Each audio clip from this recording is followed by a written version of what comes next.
All right, we'll get started. Hi. Oh. Use that so that other people can hear. Looks like a musical instrument. Hi, I'm Jeff Hoagland from the Watershed Institute. This session is entitled Empowering Students to be Local Stewards. Let's take a look. Do I do these slides first? Clicker.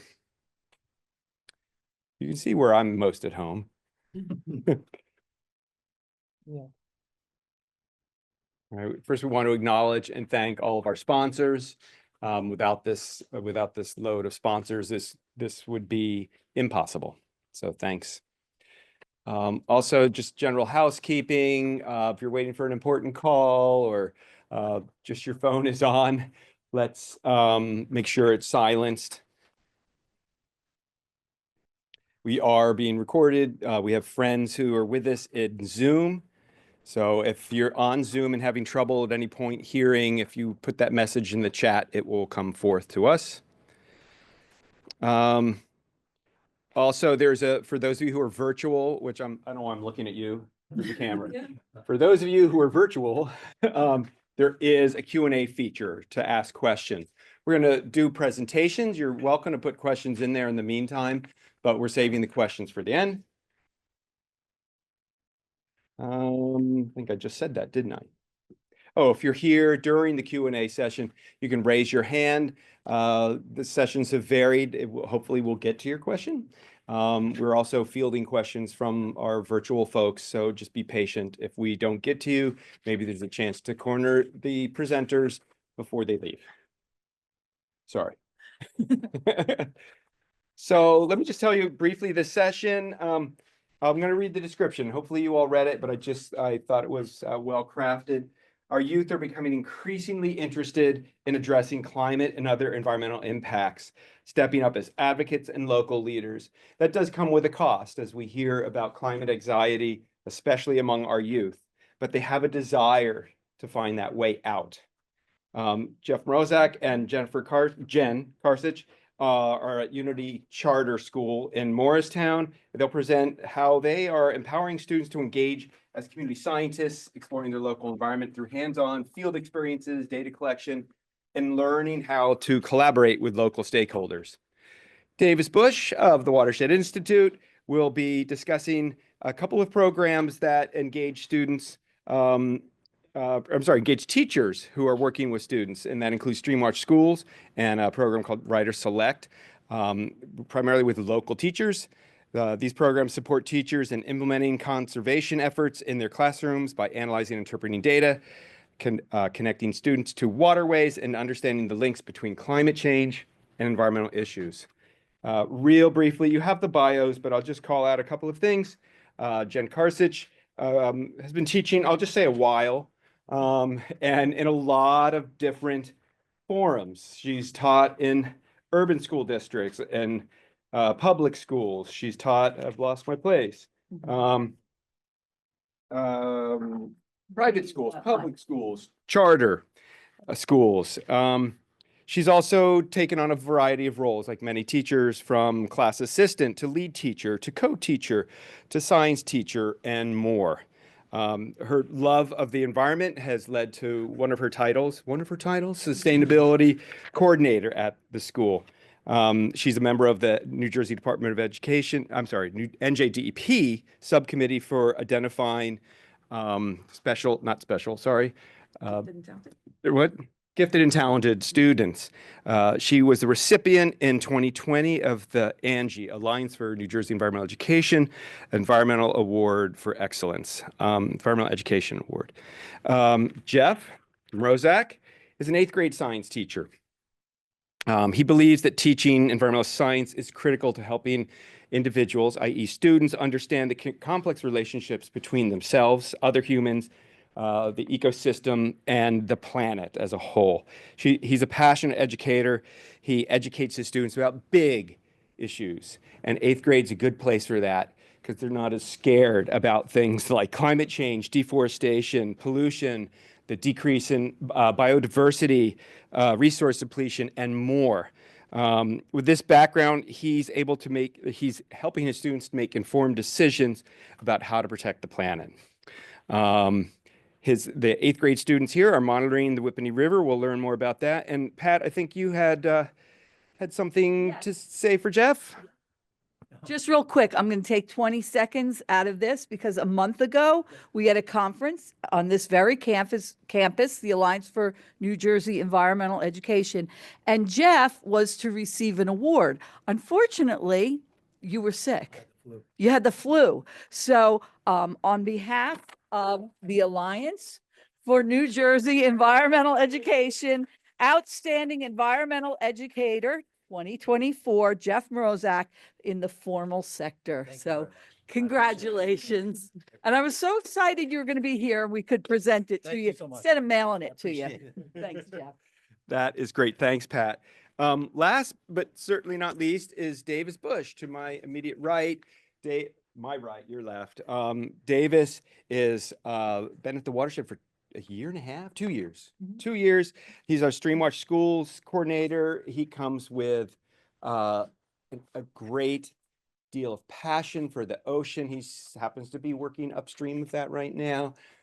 He got his degree at Stony Brook in sustainability and oceanography, marine biology. You can find him taking hikes out on the trails, doing some kind of shark worship. I don't know what that looks like. Those are separate things. And we're just really glad to have you here. He's going to be talking about Streamwatch School. I'm going to walk away and turn it over to you folks. This stays up here.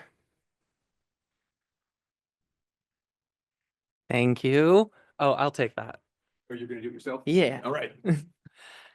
Thanks, Jeff.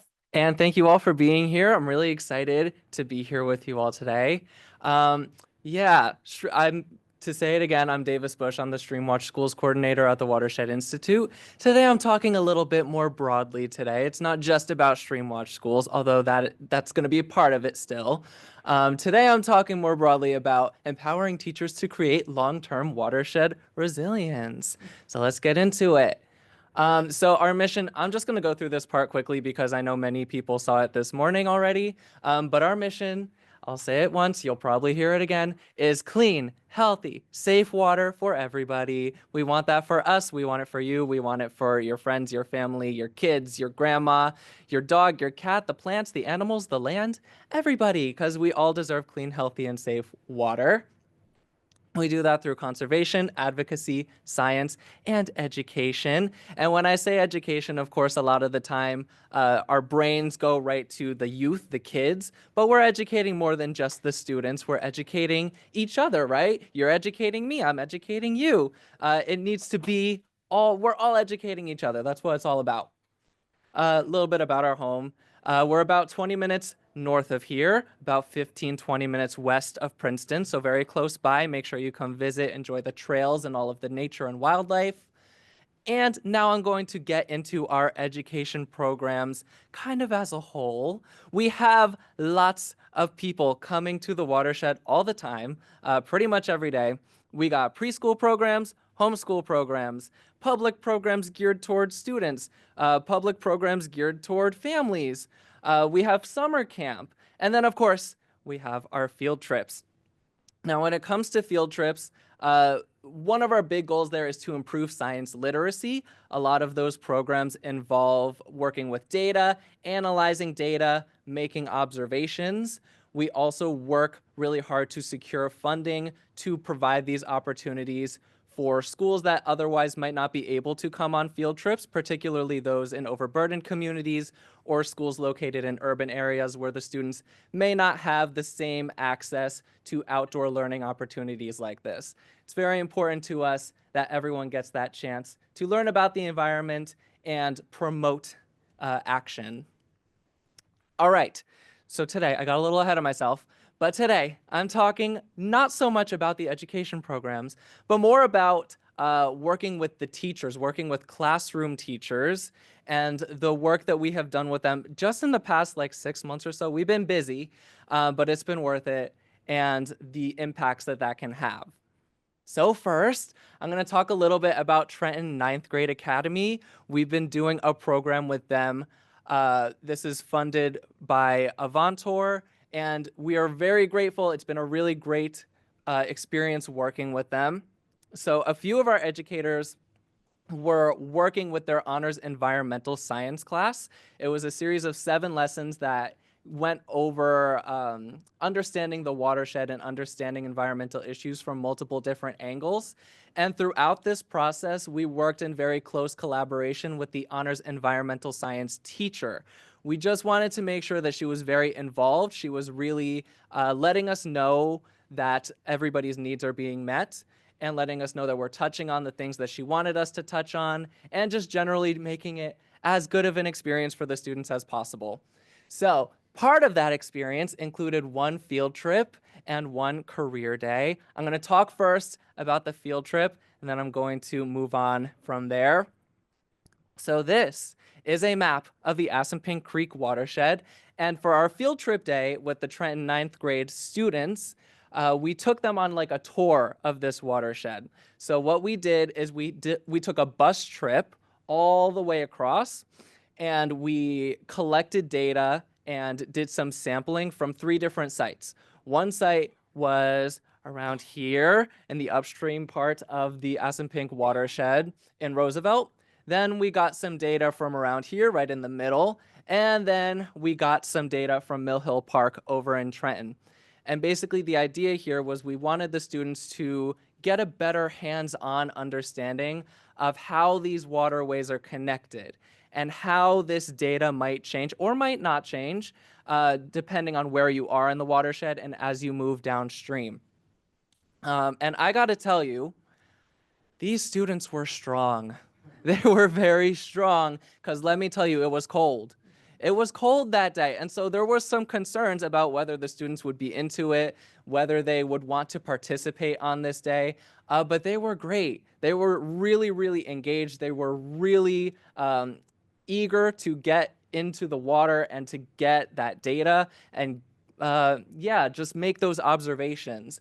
And so to me, it warms my heart because it shows, at least to me, the value in things like this. The value in not only getting these students learning in an outdoor setting, but doing it in a way that is place-based, right? Because these are locations that may be part of their community, some locations that are close to home that they may be familiar with.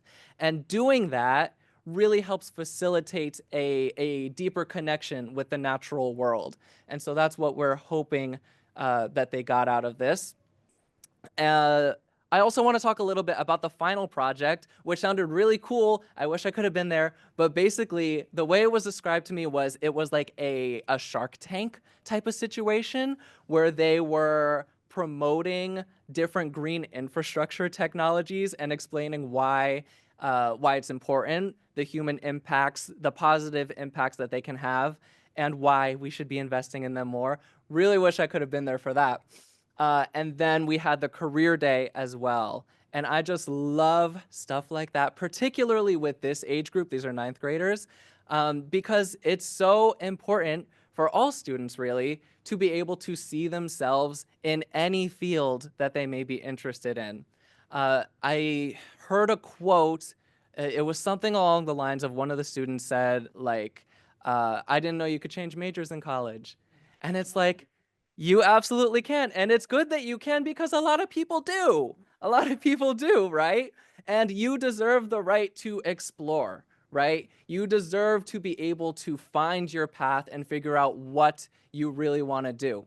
And so that's something that's very important to us at the Watershed Institute, is making sure that every student knows, hey, environmental science, environmentalism, it is for you if you so choose, okay? So really, really happy with this. We're going to be working with them some more in the near future. I'm going to move on to another program we've been doing called Rider Select. Rider Select is essentially a collaboration between Rider University and K-12 school districts. It is 2 professional development days that happen each year. So one in the fall, one as spring starts to approach. It's also important for me to mention that we did not start this. The Watershed did not invent Rider Select. We are humble guests. But yeah, this program has been going on for several years up till now. And this past year, we got the opportunity to be a part of it. And we're very grateful because it's been really great so far. Now, Back in November, we had our first of the 2 professional development days. The school districts came here, a couple of teachers with science supervisors as well.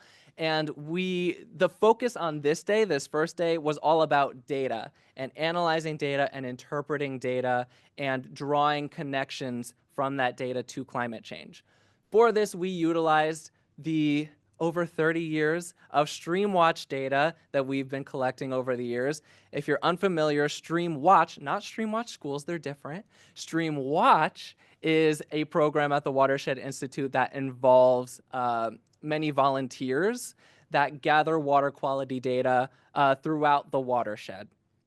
So we have over 30 years worth of that data, and we said, you know what, why not bring it into this program? And it really helped us facilitate a lot of great discussion. We brought up questions like, what trends are you noticing? Are you noticing trends? If you are, what are they? Where are they happening? If we notice trends happening from one location to another, let's look at the context of that. What is the land being used for around those testing sites?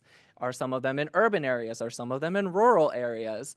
How is climate change impacting these data points? Is climate change impacting these data points? So these are all discussion points that we had, that we brought up throughout this professional development day. And yeah, we had a lot of really great discussions about this data. Now, just to talk a little bit about an example on why we brought the StreamWatch data into this program, it's because it can illuminate problems that can help us create change in our world and in our local communities. So this is like a case study, right? This happened in 2019. One of our StreamWatch volunteers, her name is Patty Maslanka, and she noticed that in the Cruiser Brook, the turbidity of that water was not looking too good. It looked very different than it had before. It had this milky color, and so she said something's wrong. And so the Watershed Institute caught wind of that, and when we looked at it, we started to, we wanted to figure out what was going wrong, right? And so our policy team got involved, and what we found is that there was a quarry operating slightly upstream of this location, and it was releasing too much harmful stormwater runoff into the stream, and that was contributing to this higher turbidity that we noticed. And we also found that that quarry was operating on expired permits. And so when we found out about that, we worked with them and we worked with the DEP to update those permits and make sure that they were being enforced. And you can see that this data, the turbidity started to go down. After a couple of years, you did start to see that rise again. Of course, we need to be diligent. We need to make sure that we're staying on top of these things. But this is just one example that demonstrates the importance of StreamWatch data and how that can influence change. So when it came to doing this with the teachers, we want them to be able to bring those discussions back to their classrooms to have with their students and talk about things like, what problems are we noticing and how can we solve them? Okay. And then this is an ongoing program. We have another PD day, the second one coming up in March, and I'm so excited. I'm really excited. This one's going to be focused a lot on hands-on activities. Specifically, we're going to be bringing macroinvertebrates, benthic macroinvertebrates, into this program. We'll be talking about what they can tell us about water quality, how they are used as indicators of water quality, how it relates to chemical parameters when we're gathering the data. And then we're going to challenge these teachers to have discussions about how they can empower their students to inspire action with them. So that's going to be the focus of day 2. And I'm really, really excited to get into that. So speaking of bringing stream data into our classrooms, we have StreamWatch Schools, and that's me. That's not me, but the program is the program that I have the privilege of coordinating, and it is a water quality monitoring program led by students, and it's part of the Watershed Institute's mission to have clean, healthy, and safe water and protect our waters of New Jersey. Some of our goals are essentially all about connection and communication and community, right? So we want to engage these students through inquiry-based learning, specifically in a way that is place-based, right? Because it's one thing to bring students to our reserve on a field trip and collect the data that way. And it's a completely different thing if they are doing this within their own communities with waterways and landscapes that they are familiar with. It can really create a deeper connection. So that's very important. And then a big part of this program as well is sharing that data and sharing those findings with other schools, other classes in our network, because that can really help to inspire action as well. Okay, what kind of data are we collecting? There are three main kinds of data that we look at in StreamWatch schools. First off is the visual or habitat data. These are the observations that we make once we get to that stream site, and it really helps to set the scene and inform the rest of the data that we will be collecting with them. It also just helps us helps us settle into the lesson, right? Because when we get to a stream, oh my goodness, what's going on? I'm not used to this. This isn't my classroom. So yeah, it gives them some time to really just let it all sink in. We have biological data, and this is, of course, the stuff that is most engaging to students a lot of the time. Not always, but a lot of the time. And we can collect this biological data in a couple of different ways. First of all, we can take the students, the classes, down to a nearby body of water and collect the macroinvertebrates that way. But we can also put out a leaf pack. You can see a couple of these pictured here. And essentially, it's very simple. It is a mesh bag that you fill up with leaves, you tie it to a rock or a log in the stream, and then you just let it sit. It just sits there for a while. And as that's happening, as it's sitting there, the macroinvertebrates find food and they find shelter in those leaf packs. It simulates the natural process of leaves collecting through the current against a rock or a log. And then over the course of those few weeks, they will colonize that leaf pack. And then we can retrieve it and bring it to the classroom, open it up and see what we got and study the sample that way. And then another great thing about the leaf packs is once you're done, once you've identified everything, once you have your sample, you can collect them again, put them in a bucket, and take them back home nice and safe and sound.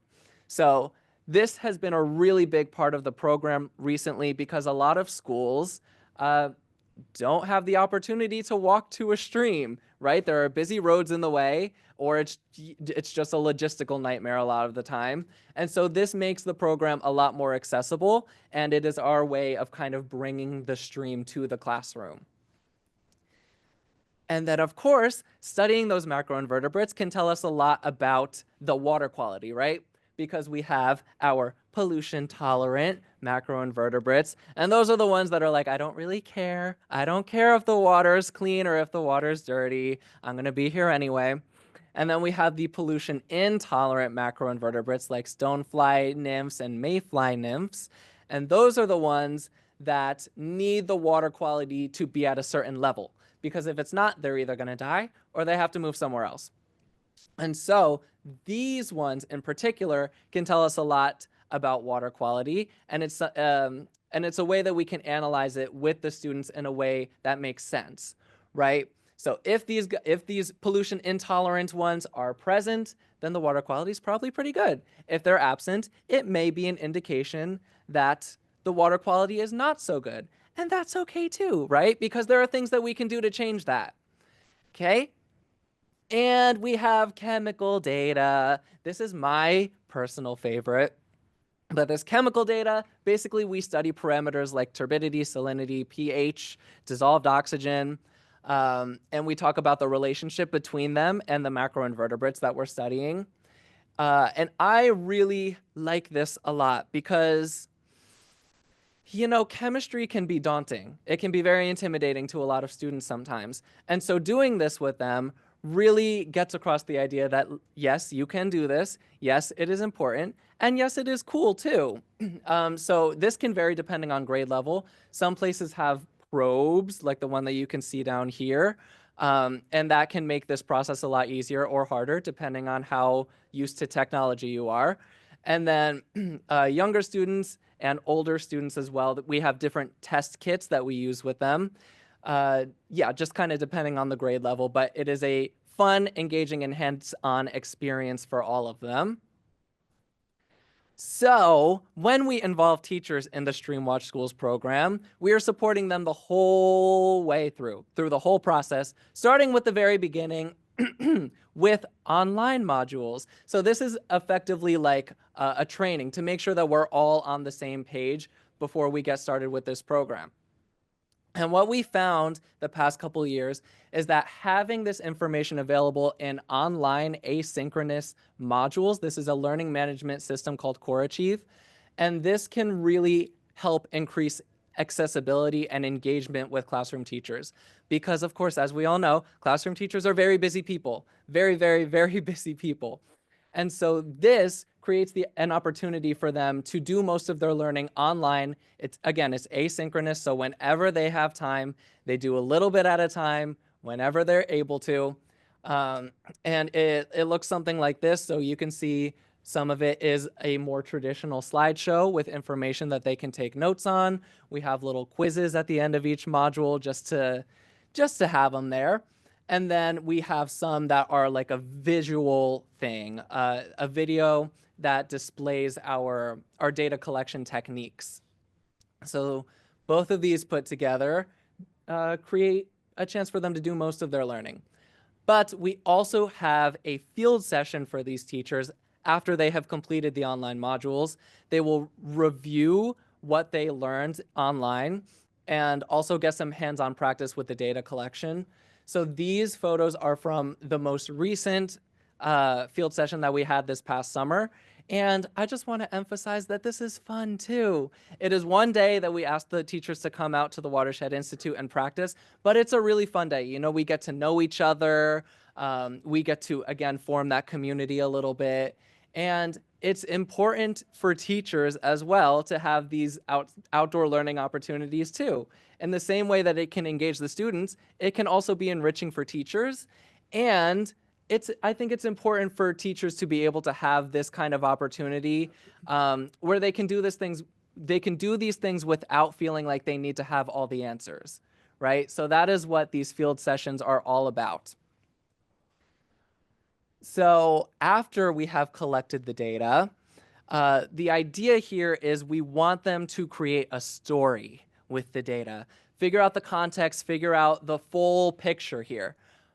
If this were my data set, I might look at things like, oh, the water temperature, dissolved oxygen, you know, kind of going down the table. And I notice most of our parameters are within that water quality standard. So most of it looks pretty good. But hold on, what's happening with these nitrates? What's happening with these phosphates? They seem to be a bit high. Why is that? What is happening to create this situation? And is there anything that we can do to change that? These are the questions that we're trying to inspire. And going back to that sense of community, once these classrooms have collected their data, they upload it to a central online platform. This is called Monitor My Watershed, and we have a tab for StreamWatch Schools data on there in collaboration with Stroud Water Research Center. And this is what it looks like. So you can see each of these data points represents a different school. So they can click on it and notice the data that other schools in our network have been collecting. And again, this is just a really good tool to provoke discussion. So if you notice, for example, that one data site has one type of water quality data, maybe one site has better water quality than the other, it invokes questions of why that is. You know, what is happening around us? Is it something that's happening within our community? Or is there something happening upstream of us right now and it is affecting the water quality in our region? And we encourage everybody to share their findings at the Streamwatch Schools Forum at the end of the year.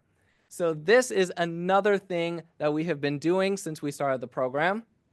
And we invite all of our participating Streamwatch schools to come for a nice, fun evening. We provide food, and they share their findings from throughout the year, their Streamwatch schools findings. We invite family members, we invite community members, we invite the teachers, of course. We also invite community leaders as well. We had someone attend from Hopewell Township Committee. We invite mayors. So yeah, having that type of audience can really make the students go, oh, you know what I mean? Like, oh, this person is here. Like, this is something really cool. This is important stuff that I'm doing. And that's the kind of atmosphere that we're trying to create with this. And the idea is we would like to see some tangible actions taking place as a result of this Streamwatch Schools program. So this is just one example. These pictures are taken from Meadow Lakes, and a couple of the ponds that they have there, the Petty School students helped us install floating wetlands. So you can see that pictured here. And it's just really, really cool to see that they felt empowered to be a part of this project. And these floating wetlands, of course, can help protect these ponds by absorbing excess nutrients and diffusing contaminants. And this is just one example. This is just one example, right? Because we have Alexander Elementary, they installed a rain garden. We have Bear Tavern Elementary, we helped them install a pollinator garden, and the students are a part of these projects. They're helping to maintain them and facilitate them as well. So that is the kind of stuff that we're excited to see. But you know, even if not, the Streamwatch Schools Forum, just being able to share this in front of an audience and being able to share it to your family, like talk to your families about the stuff that you found and why that matters too. These types of conversations matter too. And we are really looking forward to the opportunity to create some more of those discussions in the future. So thank you for listening. If you're interested, you could scan this QR code. It takes you to the cohort that we're planning this summer. And other than that, I will pass it to my fellow panelists. Stand up. You don't mind? Sure. Hi, everyone. I'm Jen Karsich, and this is my friend Jeff Mozak. We both are from Unity Charter School. We're going to talk about empowering students to engage as citizen scientists. It dovetails beautifully into everything that Davis was just talking about. But first, let me tell you a little bit about our school. We are a free public charter school in Morris County. We're the only charter school in all of Morris County. We've been around for 26 years. So every charter school in the state of New Jersey has to have a mission. Otherwise, they don't exist. So our mission is to be a sustainable school. And it's more than just ecology, right? So our school focuses on the 9 pillars of sustainability, from the Education for Sustainability standards from the Cloud Institute. So there's multiple perspectives. There's sustainable economics. There are many different things that we do as part of our school. So that makes us a little bit different. So what we're going to show you isn't just in an environmental science class. Okay, it's not something separate. We do education for sustainability all day long through every subject. We don't just say, okay, that's environmental science and we're done with it. There's some pieces that we do in our school that are way different. We compost just because that's the right thing to do. We're a vegetarian school. We don't serve meat.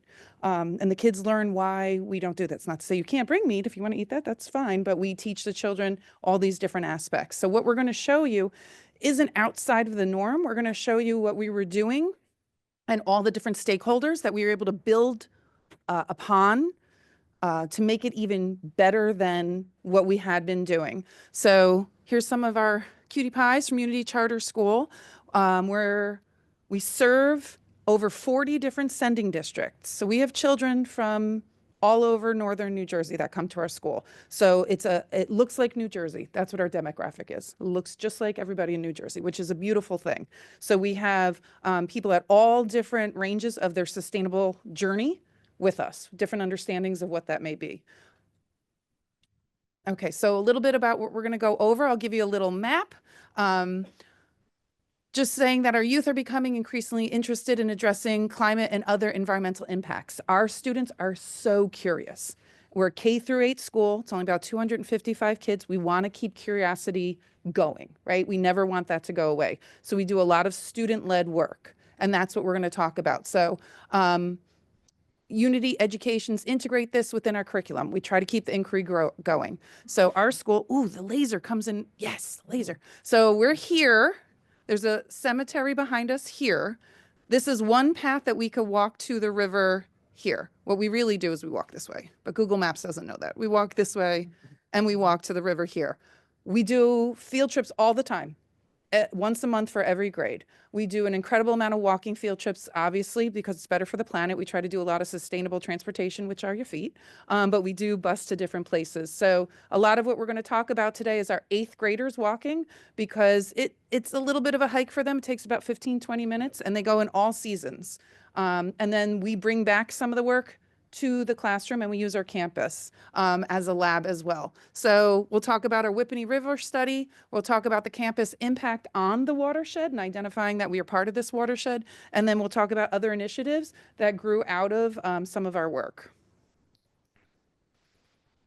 Okay, so to start off our study, we partnered with many people, the Watershed Institute, the School of Conservation. We had Anthony come from the AmeriCorps Watershed Ambassadors, and we've been using at least the Watershed Ambassadors for a long time to come and just do an overview of what a watershed is. So all of our kids do this, and it's not a separate class. We do something on the 31st, right?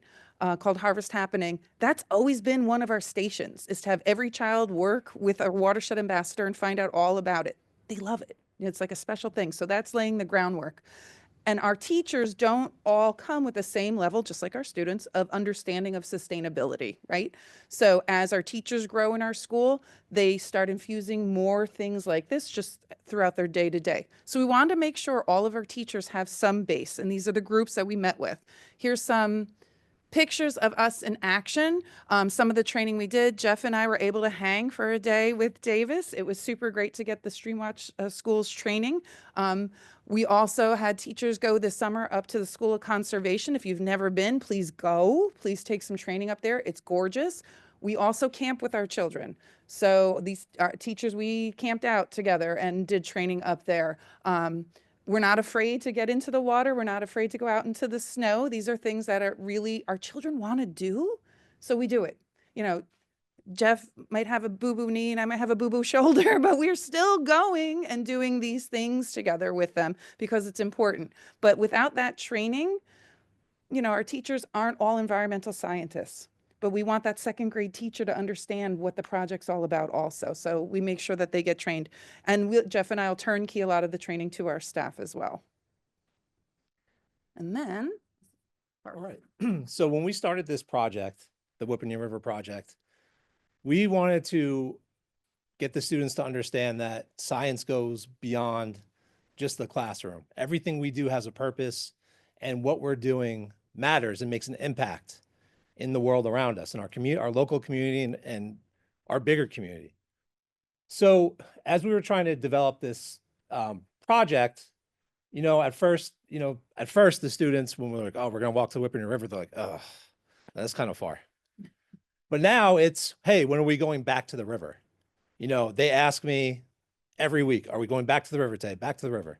They absolutely love this project because they're invested in it, and they know that the data they collect is going out to the larger scientific community to be used, to be analyzed, to be synthesized, to be understood, and it matters. What they're collecting matters. They're not just collecting data and going back to the classroom and forgetting about it. So we pick this up we start in the fall, and we will go walk to the Whippany River. We'll collect our baseline data before it snows, and we'll look at what it means. So our overall project is to look at the effects of road salt on our waterways. So a lot of what, like Davis talked about with, you know, the health of the water for the invertebrates depend on the nitrate level, the phosphate level, the pH level. the turbidity of the water. And we were lucky Davis came with us this year to the river, right, to kick it off with the kids. And they always ask me when he's coming back. So we actually just talked about that. So, you know, and I think that's such an important thing too, is that we've built such an incredible relationship with so many different organizations, like with Pat, with Davis and with Anthony, who comes in. And I actually at one point thought Anthony worked at the school. I saw him so much over there. So And there's harvest happening, right? Or this is with fourth that was grade with the 4th grade. that he came in. So it's really nice to see such a community built and the students see that. And I think one of the major components of our school too is our social emotional learning and how that ties into our overall curriculum, right? We don't just, you know, want them to be good scientists or good at ELA. We want them to be good people, period. And so social emotional ties in to everything that we do. And the community that we are building is part of that. So what we do is we'll go down, like I was saying, we collect our baseline data in the fall and we'll continue to monitor the levels. The students go down into the water. They collect different samples for our kit. We tie it to our environmental science and to our chemistry. They'll collect the data. We'll bring it back to the classroom. And then this is where we start to analyze it. So what does it mean when a phosphate level is at a certain point? What does it mean when a nitrate level is at a certain point? Not only for the waterways, but for the invertebrates, the plant life, the birds. How does that all connect from the land to the water to the air, right? So then we will go back after the first snowfall and road salt has been laid down. We talk about, you know, why does road salt get laid down? What is it doing? What purpose does it serve? Obviously, it's to help try to keep us safe on the roadways. Then we collect the data and we see a spike in the levels for, you know, so we'll look at the sodium chloride level and we're going to see how that sodium chloride level affects the phosphates, the nitrates, how it affects the dissolved oxygen levels. And then what is that going to mean to the invertebrates that are in the water? So if they're affected, how are the bird life? How is that going to be affected? So the Whippany River chickadees populate the area. So how are chickadees going to be affected by this? So along with that, so we've also built chickadee habitats to be able to collect data with on the chickadees. So we can monitor how they are going to be affected by the overall scope of the water. So it's not just the water. Oh, it has a good pH level. What does that mean, right? So the students will be broken up into groups.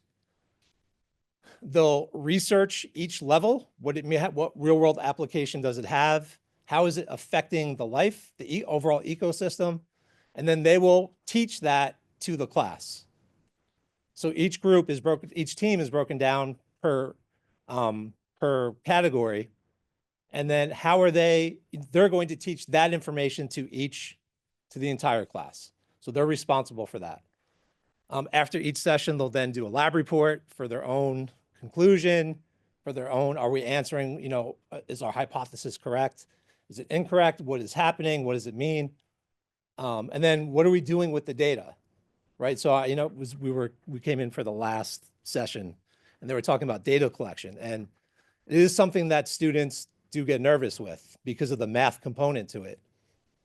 But through this project, I see students who may not have been so interested in math wanting to tackle the data and they want to analyze it because they know that what they're doing is making a difference. So it's not just, oh, here's, you know, we got to do some stuff with numbers. It's, well, it matters what we're doing. So if I'm struggling with this, maybe I'm going to go and ask for extra help. Because I want to be part of this team. I want to be part of this overall community.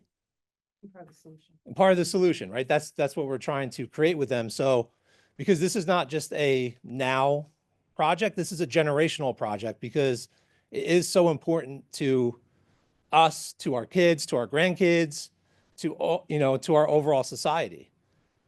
And then after that, you know, we also were able to, so there's a picture of some of my guys over there. That's this year's. Yep, this year's crew, we went and they took the data we've collected so far and they presented to the Whippany River Watershed Action Committee. So they were able to take what they've learned so far about the different levels and to share it out to the community. So, and it's, and I tell them, I say, hey, this is a volunteer opportunity. So you don't have to come, but they all want to come because they all want to be part of it. And the data they put on a website, so the community at large can also see it. And then there's other organizations, that's what we're talking about, having stakeholders, other stakeholders in the community, like the Township Environmental Commission also wants our kids to come and hear the information. And we've been talking with them we've been doing the project for 3 years, but it's grown each year. And they want to know the condition of the river because Whippany River Watershed Action Committee is always, saying, oh, do cleanup. And our kids are like, well, here's why. Here's what else we know about it. So we'll be going to talk to them. We want more data to bring forward to them, and the kids make the graphs. They do all the great things, and then they'll talk about why what they found. They'll hypothesize on a new thing to do. Jeff also works with a pit bull rescue group, so they talked about how salt burns dogs' feet and things like that. So they came up with all these cute other things for 2 reasons: what's good for animals, what's good for the river. So they come up with all these great solutions. Yeah. And then the next component, which we'll be getting into as we go getting into the spring, is now the 8th graders, once they've collected this data, they've analyzed it, they've learned how to synthesize it, they now take it to the 4th grade. So they will act as teachers and they will, like Davis was talking about also, the leaf packs. They will go to the river with the 4th graders, set up leaf packs. We'll collect our specimens and we're going to analyze the specimens, and they're going to teach the 4th graders how to identify the specimens and what the water quality means to them. And this is something that they love. You can't keep them away from wanting to work with the younger students. And it will be students that you would least expect to want to do that. Okay. Yeah. So in the Whippany River, where we are, it's not that pristine, shall we say? If you know Morristown, it's kind of like a mini city-ish. And so where the children go, we were really excited that a crayfish like that's like unheard of because there's not much to see in the river. When you're looking at it with your eyes, like They're shocked. yeah. And then when we get the leaf pack back, they're like, there's things living in here. Like they'll see the birds and stuff. So we take that in, like they're shocked and excited about it. There's a piece too that we didn't put on here that we also learn with the children. Like we're big on multiple perspectives, right? And they do cleanups. They know how to do that kind of thing. And we've been cleaning up at this river for a long time. And the kids would find things and we'd have to talk about, well, how did that get there? And they put it together. We do have a homeless population that live on the river near where we clean up. And so they got the picture without us pointing it out to them, like people who may be struggling or are not housed at the moment, and to respect a cleanup versus dismantling where everyone lives. So there's that aspect, which was not intended, but it's a great learning lesson for these children. So now there's children who are thinking about that as well, and thinking about, we have a group that does, do food collections and taking action. That's a secondary piece of this. So while we have an intention, our school's very flexible, that we'll run with all different ideas that the children have. So I don't have a slide about that, but just know that that is also running in the background as the children are learning about the health of the river. They're also learning about, the human condition and where everyone is at this moment. And it's very student-led Mhm. work. So like Jen was saying, it's really cool to see how organically the students will develop other ideas that will turn into projects from them and something that they want to study and they want to figure out, how can we solve this issue? Because, we want to teach them how to think, and they're doing that, and they're strengthening their analytical skills, their logical thinking skills, and they're applying it in, ways that are really impressive. And so expanding upon that, the river is not separate, right? We are a piece of it. Our school sits within that watershed. The children all learn a little piece of that through our work with the AmeriCorps ambassadors. So we use our campus as a lab as well, right? Because our school's really big on every action we have impacts the planet somehow. So let's find out how our campus is doing. So grades 5 and 7 are truly looking at every piece of the campus and what we can do. And we thought we were in pretty good shape, right? Because we're in eco school, we have a rain garden, we have a this, we have that. So the kids really went bananas and went really deep with this. They put together theses and they've made these posters about our actual campus. So they studied the runoff and they did percolation tests on our lower field to see how we're doing with our soil and where does the water run and is our rain garden suitable. So we had different scientists come in. Anthony was in again, Susan Landau, who's an New Jersey Plant Society ambassador, all came in, did some work with the students. They collected a ton of data there. They came up with their ideas on how we're going to solve any issues that we have. Then they went on and they wanted to talk about, okay, so now we know how the water is. We see some chipmunks here, and but we don't see snakes. Why don't we see any snakes? Like they did this whole investigation, like, snakes would be great to have on campus. Some teachers aren't so thrilled with that, but we're like, okay, so they're focusing on building a snake habitat also, because if there's chipmunks, if there's mice, snakes eat those things. So we have toads, they found snails, all these great things. So they're building this, like the rewilding of our lower field, but then they also looked at identifying all the trees and doing a species index for the whole campus. They were so into this, and we had and these people just volunteer their time. It's just a matter of schools just asking. Like if you just ask, people will come. So we had people coming from all these different schools, retired teachers, Rutgers, people from Rutgers, and you just got to ask. You know what I mean? Like I'm going to say a lot of this costs us nothing. So I want schools really just to ask, because none of us are really, I'm not a tree index species person. Like I learned a lot from them. But they came and helped the children find out all of these things. And we just want to know that we're doing the least amount of damage, right, to our watershed. But we found out so many different things from this. Let me back up. What we found out from this is that, well, this is a map. This is a street. This is our lower field, we call it. That's where we play. There's some natural areas here. Our rain garden was here. We have a cob bench area here, but this is where our recess is. I mean, our PE, we're outside every single day. So they're doing PE outside every single day right here. They found from the percolation tests that we have compacted our soil to the point that we're going to kill our large trees. Unexpected plot twist. So we're now looking at ways, and the children are part of this, to come up with a solution of, well, we cannot not have PE.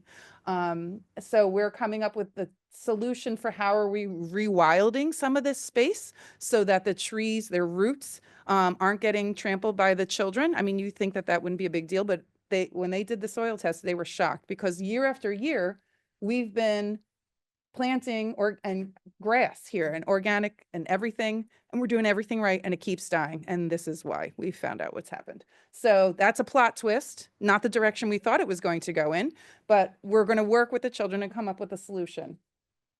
On top of that, like I mentioned, there's a cob bench that we had all built together, which is a natural material. This is how we integrate citizen scientists through all the grades. So the little guys, they do a whole unit on house, where I live, my neighborhood, my community, stuff like that. They started experimenting with natural materials, and they go to the South Mountain ferry trail anyway to see all that. If you've never been, you got to go, where they build all little houses out of natural materials. So they build their own houses and bring them there, but they also find out why.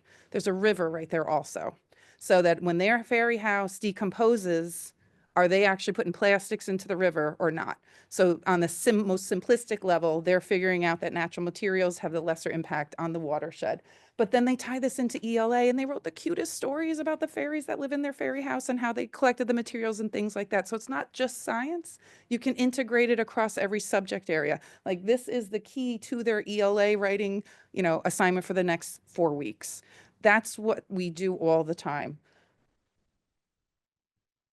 And this was the unexpected extra that Jeff was talking about. You want to say a little bit more. We went up to school conservation. Yeah, we went to the School of Conservation in November with the 4th grade and the 8th grade. And we built habitats for the chickadees that we brought back to campus and that we're gonna be putting up soon to be able to monitor, what's happening to them. How are they living? Can we correlate that to what's happening at the river? Is there an impact happening? Are we being a positive steward to this situation by what we're doing, by analyzing this? Yeah. And we partnered with Davy Tree. We just asked. They had one point donated a tree and they said, of course, we'll come with the cherry picker. We can't get up in that, I mean, and they said they'll come every year. And they'll open it up and they'll clean it out for us. Like, yay, like people want to help you do this kind of thing. They want to, make sure the trees are healthy also. They don't want the trees dying on our campus. So that was unexpected and the kids are excited about it. We know the lower school does a whole unit on birds. So we're going to tie this into their unit next year. But there's still a lot to solve. There's our lower field. Look at it. Ugh, bad news, right? Yep. That is bad news.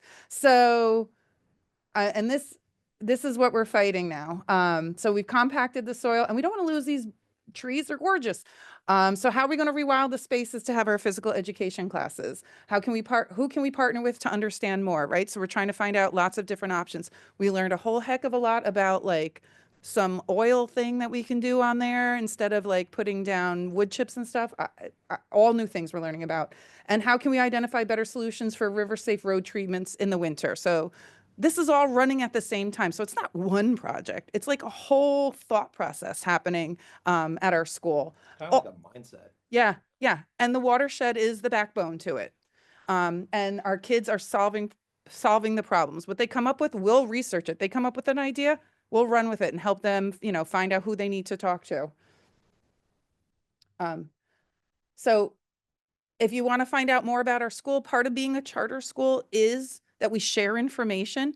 We'll let you come anytime you want. You want to see what's going on in our school? We'd love to have you. We go to other schools and talk to them about how to increase their sustainability infusion or the climate change standards. We've been doing those before that was a thing. So we would gladly help any other school talk about it, find out how to integrate it. The QR code takes you right to our school website. There's our email addresses. Feel free to reach out to us. And again, a charter school's job is to academically outperform their neighboring districts, which we do, but we also share best practices. And for us, sustainability is that. So we'll gladly, help anybody out with that. Is it question time now?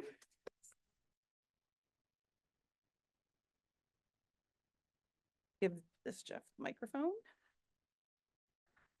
Morning, they told me you don't need this up here, but I don't know. Hey, that is inspiring. My guesstimate is that everybody in here went to school. And so I think when you listen to people who are working with teachers and with students, it's inspiring to see the difference making. So you must have a question or two or three. Anybody have a question? Let me look online. Well, I'll ask a question. Good. Okay. We heard a little bit, but what would you say are some techniques that you infuse into your work to maybe ensure that lesson, that information goes beyond the kids to parents and siblings and things? And maybe there isn't anything special you've done, but just love to hear that. I mean, I think is to start to be authentic. I think the authenticity will shine through and the students will then buy into it and then want to take that information that they learned home and kind of spread it out. I think that's a really important part. Sure. It's a simple answer, but No, that's why it's up, right? Catches fire. yeah. Yeah. And first, as a school-wide, we layer everything with the sustainability message. They Mhm. just don't know it. Like we'll have, we just had, what was that night that they all came? They had the PLP projects up. Oh, it's super game night. Yeah, we had super game night. right? And everyone's coming, all the families are coming to it. The kids cook different vegetable soups that they voted on. Each learning group made it, so of course everyone wants to come and test their own soup, right? So everyone's coming. And we have the middle school, well, actually the whole school's personal learning plans there, which all have an education for sustainability thing built in, and the kids want to show them off. So then all the families, like a museum, we have it all set up throughout the building, so everyone's seeing all these projects. The middle school, we were just sharing this with someone downstairs, the middle school, theirs was on, they looked at the different towns and cities, not from New Jersey, somewhere they've never been, and they looked at the global goals and see where that town could do better. They used some census data to see that. And they made a whole presentation about it. And if they were mayor, what they would do about it. And then they wrote to the mayors. So parents got to see all these different things, and all the letters are coming back from the mayor. We've started to get responses. And we're getting video responses. So the kids really were excited to show that off to the parents, and they all have to present. Ooh, there's me. They all have to present to their classmates and teachers on what they've learned. So we're always infusing it to every little thing we do. So any event, we'll always have children celebrating their work at it.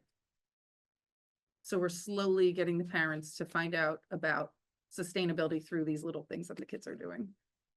I think I would second that idea of authenticity. Yeah, I find that students really, really respond to that very well. And then I would also like to add, number one, making it a fun experience. You know, everyone wants to talk about fun experiences that they had at school, but also making it solutions-based as well, because it's a lot more fun to go home and talk about some new maybe technology that you learned about, some new methods that we can work towards in terms of sustainability, than it is to go home and talk about the world is burning. Aw, you know, like what is more fun to talk about at home? So I would add that. I seem to be failing on this, so don't worry about it. There's another slide. Yes. Yeah, it's less a question than a comment. So I'm like a European background. And I. Sorry about that. Otherwise, you would have to repeat everything. he Yes. said. So just wanted to say like, with the European background, I can see like the differences. And I've seen in Europe, in France, especially over the last like 25 years, like climate anxiety, like really growing among the young generations for good reasons. And I'm really impressed and really commend you for the way you're approaching that idea, because it's positive. It's not, oh my God, the world is burning, as you said. It's actually, we are doing something about it. We are like first learning about it. So yeah, thank you. That's really terrific. And we take that in mind because it is a kindergarten through 8th grade school, right? Because we don't want to promote more anxiety. Like when I first started my teaching journey, because I was always passionate about the environment, and by teaching kindergartners about the polar ice caps melting and the polar bears dying because the ice caps are melting, that's too much. You know what I mean? There's no solution for them. So we always think about their sphere of influence, and we get them involved in projects that they can handle in their sphere of influence. That's why the 4th graders, we don't walk them all the way down to the river, because honestly, I don't know if they could handle yet seeing an encampment of people living there and being able to handle that. You know, I don't want that to be on their heart and not be able to understand what's happening. So we bring the stuff to them, but they'll go and do a cleanup in a different park. You know what I mean? Like we'll have them handle things, but we always keep that in mind as well, because we want them to be, they want a solution that they can actually do. So I'm not going to put them in a situation where they're not going to be able to do something. Yeah, I think that's definitely super important. And you know, I remember, I'm young enough to like remember learning about climate change, global warming, when I was a kid. And yeah, it was not always productive, right? It wasn't always productive. It was kind of a downer a lot of the time. And so, yeah, just like taking that and the way that it's kind of evolving now, and we're having conversations about environmental anxiety and things like that. That wasn't really happening back then. So I think that we are making really good progress in that regard. Yeah, if students see they can be part of the solution and they know there's a way out because of their work they're doing, it's going to make a big difference for them. You know, it's not just, oh, like David said, like the world's burning, let's give up. You know, we teach them to never give up. There's always a way to figure this out.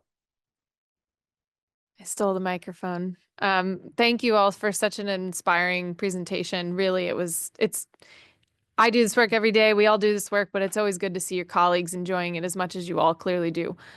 Is there a possibility that other schools outside of the Assunpink watershed can add to the map and data for Streamwatch schools? Yes, thank you for asking that. Because I want to do all of Barnegat Bay and bring it over Yes, there. absolutely. Absolutely. I will say, the challenge right now is just with bandwidth, because covering a certain amount of distance Yeah. just adds a lot. Yeah, it just adds a lot. But absolutely. But if I absolutely. facilitate it from a watershed organization down south, and then you and I can work together, then we can potentially take the load a little bit off of your plate. Is that, I Yeah. think, what you're saying from a Mhm. capacity point of view, you running all the schools and connecting all the dots? Yeah, Yeah. yeah. I guess what I'm trying to say is just make it collaborative and Yeah. have that communication, and then we can absolutely make it work. Yeah. Okay. Yeah. I mean, they're pretty far up north. Yeah, they weren't Data even goes on the to them. map that I showed before. Oh, because okay. I had to zoom it in a little too far. Very cool. Okay. But I'm so sharing the data, excited. yeah, it's just uploaded. I don't know. Who else? Somewhere. Thanks. Can you tell me how you became involved in our watershed institute, as opposed to perhaps one of the watersheds up in North Jersey? Sure. So, yeah, a lot of us are interconnected, shall we Mhm. say, right? If we have a certain mindset and we're concerned about the environment. So it's networking, that we found out about the Watershed Institute, that we would come, but also Davis actually reached out to us because we like self-trained we did as much, Jeff and I did as much as we could to learn. Like I said, we were doing this before we really were a part of the the Streamwatch Schools program. But Jeff and I were doing it on the fly. Like we trained ourselves, like, all right, I think we could do this. We knew nothing about the leaf packs before. We never brought the invertebrates back to school, but it was through things like this where we got to meet Davis. We were having lunch together and, said this might work out really great. And now though it's an hour and change away from us, we're going to come for field trips. I mean, we think that it's important for the students to see that the work is not just here. There's rivers everywhere. That everywhere is a watershed, that the work can be done anywhere. But I think it's important to put yourself out there as a teacher or school leader to start to make those connections. Because the work has been done. Like Davis he was sharing the online program. That training was phenomenal, right? Yeah. Like Thank got to you. watch videos of Davis.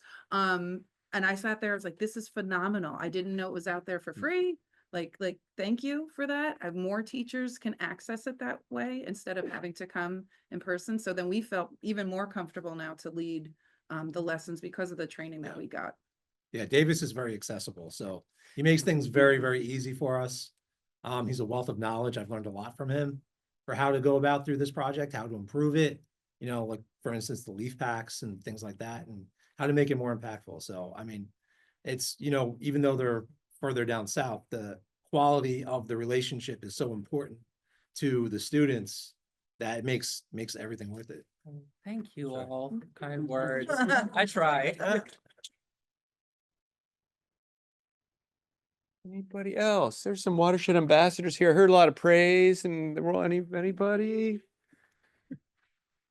Comment, anything. Yeah, do it. Comment/question. So I was wondering about how you might tie that into gym class, and I had an idea from previous experience last year. Someone I know knew, and I helped lead this initiative. We called it Drain Defenders, and how that tied into Adopt a Drain, and they were like throwing trash or like litter into little buckets, and they had a blast, and they were like, oh my God, how do I sign up for the Adopt a Drain program? Yeah. But curious what you do in that case for a gym. Sure. So an Adopt a Drain's just coming to Morris Township, so we're super excited to get on that also. But we do similar kinds of things like that, sorting the trash and recycling, like they play that relay race and things like that. But we also do PE quite differently. PE might be, tracking your heart rate, walking to the river and back. We do an incredible amount of outside an incredible amount of outside activity. Like I showed you, our lower field is not looking so great. We're lucky that the township lets us use their playgrounds. They walk to all different playgrounds and we do cooperative games there. But also part of our PE, like, I don't think you got to see it in picture. They built some replicas of some Native American structures as part of their social studies unit. But in PE, they went and got the lumber. Like they went and got it, you know, we talked to the landlord that owns this bunch of trees and we saw it was, and he let us go in there and the kids, they measured it. So that was part of math class. They brought it all over. So there's a little bit of wiggle room that we do with what we do in PE. We want them outside, healthy, cooperative games is the focus, and finding out about health in general. So our PE teacher definitely can connect with you if you want to talk about like other games that they do in the gym or in the classroom and health lessons and how it ties into this as well, because she's masterful at integrating it all into her units also. The one picture, there was the other science teacher, Erin was up there. She talks to our PE teacher all the time, and we couldn't do a lot of what we do if the PE teacher wasn't on board. Last question. Yes. So I work for a nonprofit, so I'm not familiar with how to get this into a school curriculums, but my team in Europe developed a curriculum about addressing plant blindness, teaching children about literacy in understanding transpiration in plants and how that affects the microclimates in our town, so that we don't have to wait as the representative said at the lunch, we don't have to wait for government. We can see how to lower the temperature in our towns, in our small school community. So this curriculum is developed and it's coming out next month. So how do I go about to talking to schools, implementing this? Because as far as I know, it's not really, they did studies, and when the students answer these questions, they don't understand the transpiration. So do you have any recommendations? So the New Jersey DOE is actually making a database of all different curriculums so that teachers can find it. Because teachers need somewhere to look instead of just Google searching all these different things. So that's one thing. You can reach out to the DOE to see if you can get into their database. It's not done yet. That sounds like it would fall The right in line with that. Climate Hub, too. The Climate Hub. And the Climate Hub is the other thing that you can put it there. But going to different groups, like when the Watershed has conferences like this, and when Angie, that Jeff got, those are you want to get in front of the teachers as much as possible to let them know.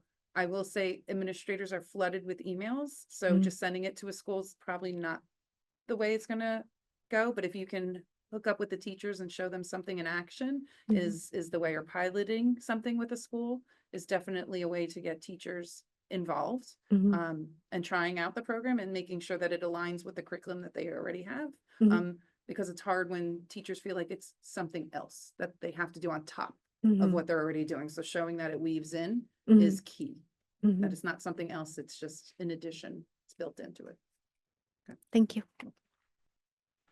All right, I think we are now out of time, so please join me in thanking our presenters for sharing their heart and their work.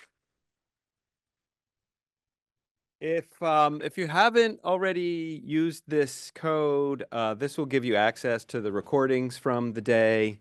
I guess full agenda isn't as important anymore because we're already almost through the day.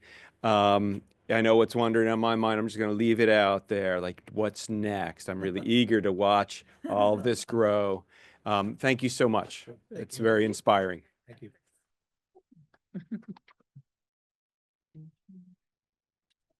Yeah.